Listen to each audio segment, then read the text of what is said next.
कहते हैं ना, कंगाली में आटा गीला होना। पाकिस्तान के साथ कुछ वैसा ही हो रहा है। एक तरफ इमरान खान की है, एक कुर्सी डोल रही है, तो वहीं दूसरी तरफ बलूचिस्तान में फिर से एक बार बड़ा वाला खेल हुआ। और आपको बता दें, इस बार सबसे बड़ी प्रॉब्लम ये है कि पाकिस्तान ईरान से भिड़ने को तैयार है। ईरान की बड़ी वाली धमकी, जो ऐसा लग रहा है जैसे जंग में अब बदल जाएगा कि तब बदल जाएगा। वहीं इमरान खान को क्या पता कि चीन ने पीओके की बलि देने की तैयारी कर ली है। जानेंगे क्या कुछ चल रहा है और सीपेक को लेकर चीन ने ऐसा कौन सा निर्णय लिया है जो भारत के लिए बहुत ही खुशखबरी वाला है। तो वहीं बलूचिस्तान और ईरान का क्या रिश्ता है कि ईरान के ऊपर गुस्सा हो रहा है पाकिस्तान। पड़ोसी के यहाँ बहुत कुछ मचा हुआ है। जानेंगे इन खबरों को विस्तार से। अभी बलूचिस्तान की खबरें भले ही मेन स्ट्रीम मीडिया में न आ रही हो, लेकिन ऐसा कोई दिन लगभग नहीं बीत रहा है जब कोई न कोई निशाने पर आ रहा हो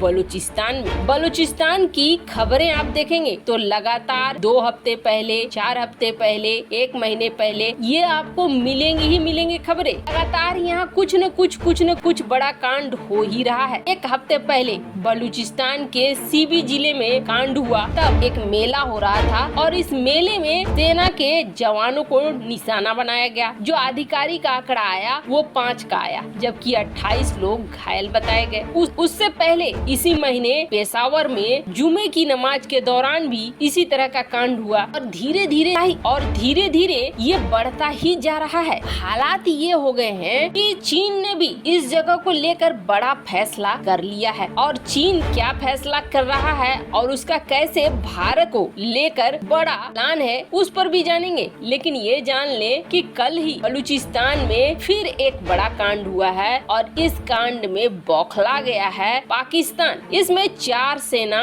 ऊपर चले गए हैं और 10 से ज्यादा घायल हो गए हैं। और ये हुआ कैसे है तो आपको बता दें, ये हुआ है फिर से सीवी डिस्ट्रिक्ट में आईईडी के इस्तेमाल से। और इस बार जो इस्लामिक स्टेट खुरासन है उसने क्लेम किया है कि हाँ, हमने ही ऐसा किया है। पर गुस्सा फट रहा है पाकिस्तान का ईरान के ऊपर। और ये गुस्सा ऐसा फटा कि पाकिस्तान ने ये कह दिया ईरान को कि हम आपके खिलाफ जंग छेड़ देंगे। बदले में ईरान ने ये कहा कि तुम ऐसी कोशिश भी न करना, वरना हम इसका मुंह तोड़ जवाब देंगे। अब जरा बात समझिए, ये कहानी बलूचिस्तान से ईरान कैसे शिफ्ट हो गई, ईरान के ऊपर क्यों इतना बौखलाया है पाकिस्तान। तो आपको बता दे, पाकिस्तान ये आरोप लगाता आया है कि बलूचिस्तान इलाके में या पीओके इलाके में कोई भी कांड होता है तो ये कांड भारत का रॉ और ईरान की खुफिया एजेंसी और अफगानिस्तान की खुफिया एजेंसी, ये तीनों मिलकर करती हैं। लेकिन अब अफगानिस्तान में तालिबान का राज है तो ईरान और भारत के ऊपर इल्जाम लगाता रहता है। कई बार पाकिस्तान ये कहता है कि बलूचिस्तान में जो कुछ भी हो रहा है उसकी प्लानिंग होती है ईरान में, और ईरान में प्लानिंग होने के बाद बलूचिस्तान में होता है। ईरान को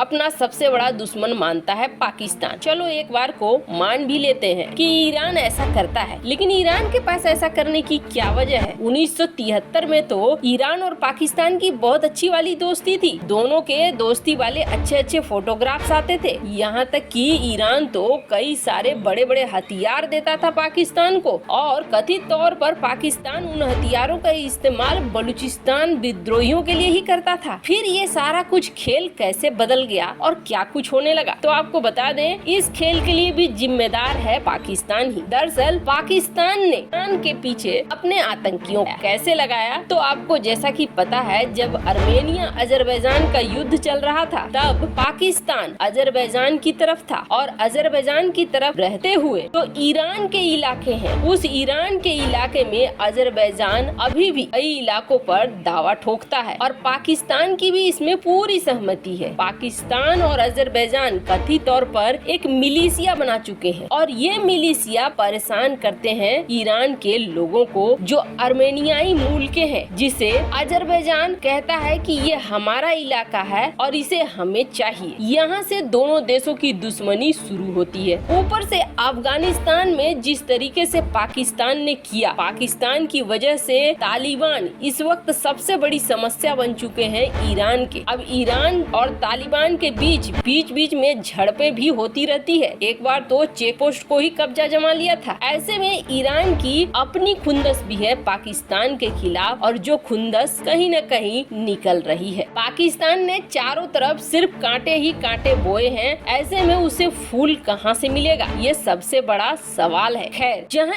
एक तरफ ये हो रहा है तो वहीं दूसरी तरफ पाकिस्तान के लिए सबसे बुरी खबर है, और ये खबर भारत के लिए सबसे बड़ी खुशखबरी है। तो आपको बता दें, पाकिस्तान को अब पीओके से हाथ धोना पड़ेगा। इसकी अगली निशानियां मिलनी शुरू हो चुकी हैं। जो सीपेक प्रोजेक्ट है, उस सीपेक प्रोजेक्ट को चीन ने न सिर्फ अभी बंद करने का फैसला किया है, यानी फंडिंग नहीं करने का फैसला किया है, पर उसके अलावे एक बड़ा फैसला किया है। इन दिनों चीनी विदेश मंत्री नेपाल के दौरे पर है और बांग्लादेश के दौरे पर है। इन दोनों ही देशों के दौरे से यही बात कही जा रही है कि चीन ये चाह रहा है कि सीपेक में और पीओके में जितनी भी कंपनियां चीन ने बनाई है, उन सब को बांग्लादेश में शिफ्ट किया जाए, या उन सब में से कुछ को नेपाल में भी शिफ्ट किया जाए। हालांकि बांग्लादेश और नेपाल दोनों अगला टारगेट है चीन के। उनके खुद के लिए ये बिल्कुल सही नहीं होने वाला है, लेकिन इतना जरूर तय हो गया है कि अब यहाँ से चीन अपना बोरिया बिस्तर बांध लेना चाहता है, क्योंकि चीन को ये समझ में आ गया है कि भारत इस इलाके को छोड़ेगा नहीं, और ये इलाका अब संभाल पाना